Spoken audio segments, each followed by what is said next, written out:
तर माढा तालुक्यातल्या अंजन गावातल्या वादानंतर मराठा समाज आता आक्रमक झालाय आणि लक्ष्मण हाकेंमुळे हा वाद चिघळल्याचा आरोप होतोय। हाकेंच्या दबावामुळे पोलिसांकडून लाठीचार्ज करण्यात आला पोलीस अधिकाऱ्यांवर, त्यामुळे आता कारवाईचीही मागणी होतीये। अंतरवाली सराटीप्रमाणे माढा तालुक्यातल्या अंजनगाव खेलोबामध्ये पोलिसांनी फक्त मराठा समाजाला मारहाण केल्याचा आरोप मराठा क्रांती मोर्चाचे समन्वयक धनंजय साखळकर यांनी केलाय आणि लक्ष्मण हाके यांच्यामुळे हा वाद चिघळल्याचा आरोप मराठा समाजाचे महेश डोंगरे यांनी केलाय।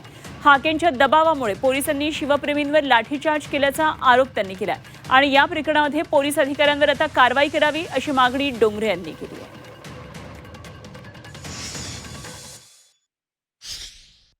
काही दलाल मंडळी महाराष्ट्रामध्ये जातीय दोष व जातीमध्ये भांडणं लावणाऱ्या ह्या लक्ष्मण हाक्यासारख्या दलाल सुपारी बादळ यांनी काही मंडळीला तुम्हाला सांगतो फुसकावून छत्रपती शिवाजी महाराजांच्या पुतळ्याला विरोध करायला लावला आणि तुम्हाला सांगतो तिथं लाठीचार्ज सारखा आमच्या शिवभक्ता मराठा समाजाच्या युवकांवरती पोलीस प्रशासनाने केला। मी निषेध करतो। ज्या पद्धतीने अंतरवाली सराटीमध्ये मराठा समाजावरती लाठीचार्ज केला होता त्याच पद्धतीनं लाईट घालून त्याच स्टाईलनं मराठा समाजाला टार्गेट करून मराठा समाजाच्या शिवशंभू भक्तांना मारण्याचा प्रयत्न केलेला आहे।